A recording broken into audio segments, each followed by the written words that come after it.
हमेशा से ये सिलसिले चलते आए हैं कि हम लोग इकट्ठे होते हैं अपनी डिमांड्स को लेके, और अपनी डिमांड्स को लेके हम सारे यहाँ पे आते हैं, एक उम्मीद लेके आते हैं मंत्री साहब के पास कि हमारी उम्मीदें जो है वो पूरी की जाएगी, और बड़ी हद तक पूरी भी होती हैं।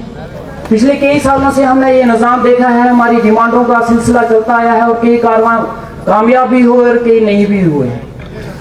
मैं जसरोटे की बात ना करते हुए मैं बनी की बात करना चाहूँगा, क्योंकि मैं बनी से आता हूँ। हमारे एमपी साहब बड़े अच्छे तरीके से जानते हैं, पहाड़ी इलाका है, कंडी क्षेत्र नहीं है, पहाड़ी इलाका है, बर्फबारी से ढका रहता है, मौसम 6 महीने का वहाँ बर्फबारी का रहता है, तो काफ़ी सारी दिक्कतों का हमें सामना करना पड़ता है, और काफ़ी सारे काम हुए भी हैं पिछले कई सालों में। रास्तों को लेके, रोड को लेके काफ़ी सारे काम हुए हैं। हमारे पीएमओ साहब ने एक काफ़ी बड़ा तोहफा दिया हुआ है हमारे वहाँ पे सरथल एक टनल का, छत्रकला टनल का, और मैं उम्मीद करता हूँ कि जल्दी से जल्दी वो काम जो है शुरू किया जाएगा। मैं मौके का फायदा उठाते हुए मैं पीएमओ साहब से एक रिक्वेस्ट करना चाहूँगा कि मेरा जो इलाका है वो शुरू होता है हिमाचल से, चंबा से लगता है, और रामनगर की बाउंड्री पे आके खत्म होता है। भंडार लास्ट एरिया है, लास्ट समझिए चाहे पहला समझिए, उसके बाद चंबा शुरू हो जाता है। और चंबा जो है वो ऐतिहासिक रूप से देखा जाए तो महादेव शिवजी भगवान जी का घर माना जाता है, कैलाश वहां पे मणिमेश जो है। और दूसरी तरफ हम चनैनी देखते हैं तो वहां सुध महादेव में महादेव जी का हम ससुराल मानते हैं, सुध महादेव जी।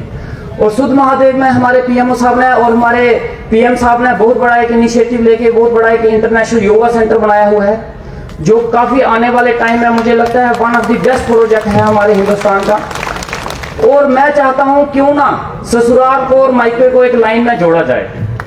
जो ससुराल है वहां पे और मायके हैं यहाँ पे, उसको एक तरीके से मैं चाहता हूं एक प्रोजेक्ट बनाया जाए, चंबा टू चनैनी एक रोड प्रोजेक्ट दिया जाए, जिसमें हमें महादेव के भक्तों को चंबा से आने के लिए, उनके ससुराल में जाने के लिए जो इतना बड़ा लंबा चक्कर काटना पड़ता है, कठुआ से होके, जम्मू से होके, उधमपुर से होके, फिर जम्मू जाते हैं, फिर चनैनी जाते हैं, तो एक ये शॉर्टेस्ट रास्ता होगा अगर चंबा टू चनैनी बाया बनी भद्रवा ये यहाँ से होते हुए अगर जाए तो ये शॉर्टेस्ट रास्ता होगा। और हमारे लोगों की ये बहुत बड़ी डिमांड है, अगर ये पीएमओ साहब इसको प्रायोरिटी पे रखें। दूसरा, हमारा लोहाई मलार जो तहसील है, इसमें 2 ब्लॉक पड़ते हैं, एक डुगैनी ब्लॉक पड़ता है, एक लोहाई मलार ब्लॉक पड़ता है।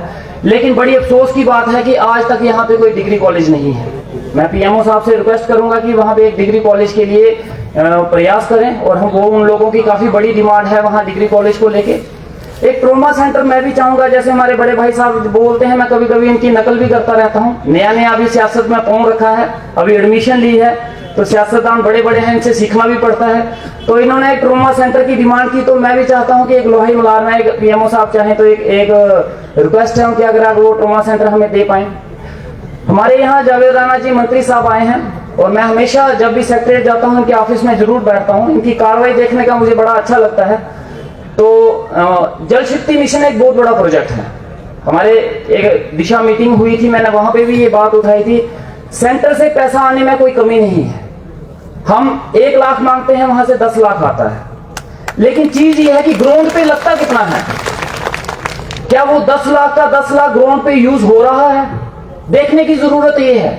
आज जल शक्ति मिशन जो चल रहा है, क्या हम जानते हैं कि हमारे इलाके में, हमारे पंचायत में, हमारे वार्ड में क्या वो काम सक्सेसफुली हो पा रहा है? जहां तक मैं अपनी बनी की बात करता हूं, जब मैं न्यूली इलेक्ट होके गया था तो बड़ी खस्ता हालत थी वहां की, पाइपलाइंस जो थी बाहर थी, पानी के कनेक्शन नहीं थे।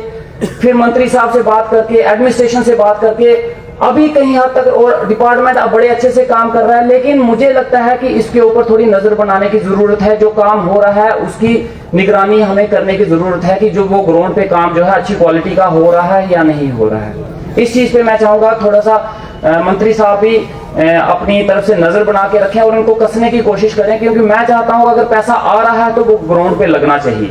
ये बहुत बड़ी चीज है हमारे लिए, क्योंकि हमें बड़ी दिक्कत आ रही है इस चीजों को लेके। पैसा निकल रहा है लेकिन वो सही तरीके से यूटिलाइज नहीं हो पा रहा है, और मैं आने वाले टाइम की भी कमी है। मैं चाहूंगा जिस तरीके से एक गठबंधन है यहाँ पे एनसी और बीजेपी का, और मैं तो इंडिपेंडेंट हूँ, आजाद उम्मीदवार हूँ, मैं तो इन दोनों के बीच में फिट हो जाता हूँ। मैं बीजेपी में फिट हो जाता हूँ, मैं एनसी में फिट हो जाता हूँ, मैं दोनों तरफ चला जाता हूँ। तो मैं ये चाहता हूँ ये जो चेयर पे गठबंधन है, ये गठबंधन कामयाब रहे, 5 साल बड़े अच्छे तरीके से चले। सरकारें किसी की भी हों, पार्टियां कहीं की किसी भी की हो, मुझे लगता है काम लोगों के होने चाहिए। चाहे बीजेपी है, चाहे एनसी है, सब लोगों के लिए है। प्रधानमंत्री मोदी साहब हैं, वो भी लोगों के लिए हैं। हमारे चीफ मिनिस्टर उमर साहब हैं, तो वो भी लोगों के लिए। अल्टीमेटली काम लोगों का ही होना है और लोगों का ही करना है। पार्टियां, सियासतें ये चलती रहेंगी, ये पहले भी चलती आई हैं, ये आगे भी चलती रहेंगी, लेकिन इन सबसे साइड पे हो गए हमें जनता, लोग और अपने गांव के हित के लिए सोचना पड़ेगा। और यही गठबंधन मैं ऊपर वाले से प्रार्थना करूंगा कि कामयाब हो, 5 साल तक चले। मेरे 5 साल कटवा दें ये लोग, मैंने नौकरी नहीं छोड़ी है, तो मेरे 5 साल निकल जाने चाहिए। और मैं इनसे गुजारिश करूंगा कि यही प्रोग्राम मैं चाहूंगा कि बनी में हो, हमारे पीएमओ साहब वहां पे आए, एनसी सरकार से लोग, सीएम साहब भी वहां पे आए, हमारे जावेद राणा जी भी वहां पे आए। मैं इनसे डेट लूंगा और जो मैं बोलता हूं उस काम के पीछे मैं पड़ जाता हूं। और मैं पीएमओ साहब का आज तक मुझे फोन नंबर नहीं मिल पाया, इनके मैं ऑफिस नहीं पहुंच पाया, लेकिन अब पहुंचूंगा। और तो मुझे फोन करते रहे। हाँ, फोन है मेरे पास, इनके पास फोन पे बात होती रही है, लेकिन मैं ऑफिस में नहीं पहुंच पाया। हाँ, नहीं, बिल्कुल फोन पे बात होती रही, लेकिन ऑफिस में नहीं पहुंच पाया।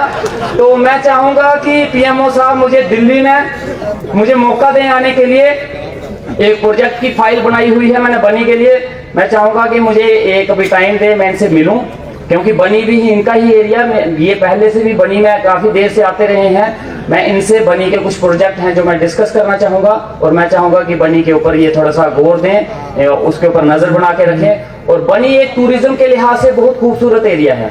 हमारे बनी के, हमारे कठुआ के 50% लोग ऐसे होंगे जो आज तक बनी नहीं गए होंगे, शायद जिनको ये नहीं पता होगा कि बनी के बीच में, हमारे कठुआ में भी एक ऐसा एरिया है जहाँ स्नोफॉल होता है, जहाँ बर्फबारी होती है। जो स्नो फेस्टिवल श्रीनगर में होते हैं वो बनी में भी हो सकते हैं। मैं चाहता हूं श्रीनगर के तर्ज पे बनी को भी टूरिज्म के लिहाज पे उस नक्शे पे लिए लाया जाए और उसको बढ़ाया जाए। इसी बातों के साथ मैं इजाजत चाहूंगा और उम्मीद करूंगा कि यही प्रोग्राम जो है हमारे बनी में भी हो। बहुत बहुत शुक्रिया।